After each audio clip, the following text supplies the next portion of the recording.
Παιδιά, γεια σας, τι κάνετε, καλημέρα.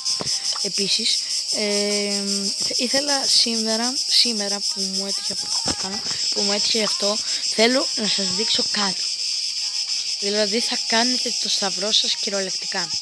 Είμαι 41.821 κύπελα. Είμαι 41.917 κύπελα. 41.917 κύπελα. Ωραία. Αυτός που έπαιξα έχει 56.000. Αυτός 59.000. Αυτός 68.000. Και πάμε τώρα στα δύο ψητά. Γιατί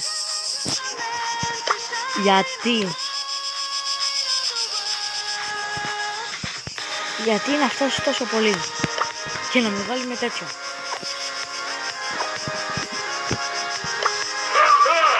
Και 94.096 έχει πέσει με ένα πρεστίτσι.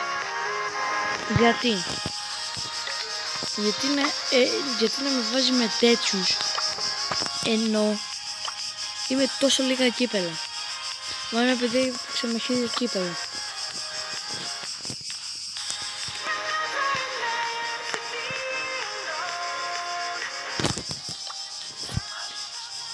Να παίξω μια με Κορντέλιους, άλλα μάτια.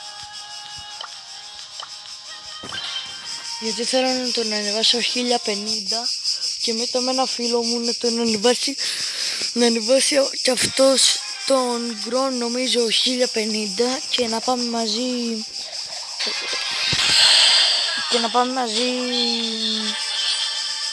αυτό το λένε Στέφανος, ναι. Και να πάμε μαζί 1100, να ανεβούμε αρκετά. Οπότε πάμε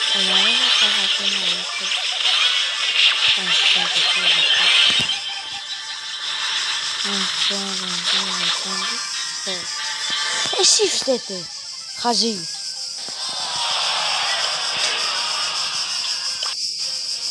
Δεν παίζω άλλο γιατί θα τον κατεβάσω.